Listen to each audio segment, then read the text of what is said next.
الحمدللہ وکفا وسلام علی عباداللہ الذین اصطفیٰ اما بعد اعوذ باللہ من الشیطان الرجیم بسم اللہ الرحمن الرحیم۔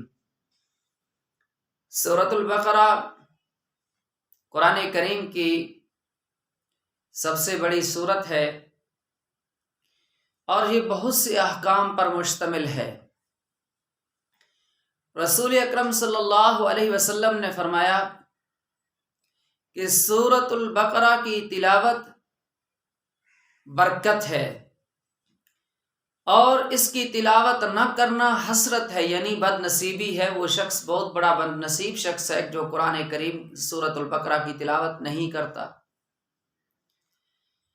آپ صلی اللہ علیہ وسلم نے فرمایا کہ اہل باطل یعنی جادوگر جو ہیں، جس گھر کے اندر سورۃ البقرہ کی تلاوت ہو اس گھر کے اوپر وہ جادو کے اثرات نہیں داخل کر سکتے۔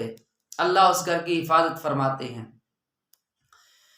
نبی پاک صلی اللہ علیہ وسلم نے فرمایا کہ جس گھر کے اندر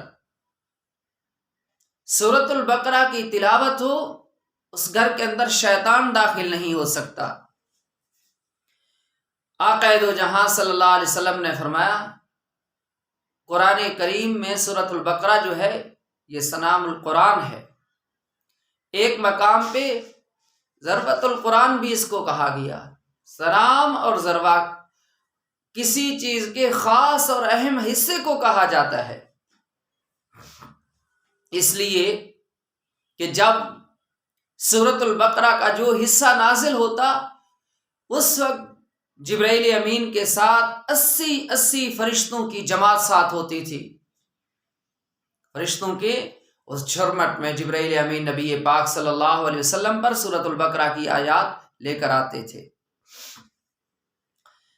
حضرت عبداللہ بن مسعود رضی اللہ تعالیٰ عنہ فرماتے ہیں کہ سورۃ البقرہ کی 10 ایسی آیات ہیں، اگر کوئی شخص ان کو رات میں پڑھ لے تو اس رات کو جن شیطان اس گھر کے اندر داخل نہیں ہو سکتے۔ یعنی آپ صلی اللہ علیہ وسلم کے صحابی فرماتے ہیں کہ جو شخص سورۃ البقرہ کی 10 ایسی آیات ہیں رات کے وقت ان کی تلاوت کر لے تو کوئی شیطان، کوئی جادو کرنے والے کا ٹونا ٹکونا، اس کے اثرات اس گھر کے اندر داخل نہیں ہو سکتے۔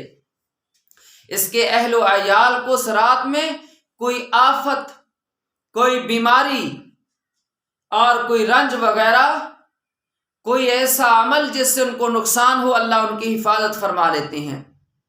اللہ ہر قسم کی مصیبتوں سے اس کی ان رات میں جس کے اندر سورۃ البقرہ کی ان 10 آیات کی تلاوت ہو، اللہ ان کی حفاظت فرما لیتے ہیں۔ وہ 10 آیتیں یہ ہیں، 4 آیتیں تو شروع میں ہیں، الف لام میم سے 4 آیتیں۔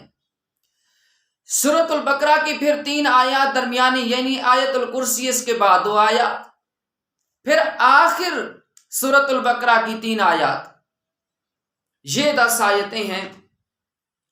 حضرت عبداللہ بن مسعود رضی اللہ تعالیٰ عنہ فرماتے ہیں کہ جو ان 10 آیات کی تلاوت کر لیتا ہے تو اللہ اس گھر کی حفاظت فرماتے ہیں، نہ اس گھر کے اندر شیطان داخل ہو سکتا ہے، نہ آفت مصیبت، نہ بیماری، کوئی رنج، اللہ ہر قسم ہر طرح سے اس گھر کی حفاظت فرما لیتے ہیں۔ اللہ ہمیں قرآن کے اوپر، نبی پاک صلی اللہ علیہ وسلم کے فرمان پر، آقا دو جہاں صلی اللہ علیہ وسلم کے دین پہ عمل کرنے کی توفیق نصیب فرمائے۔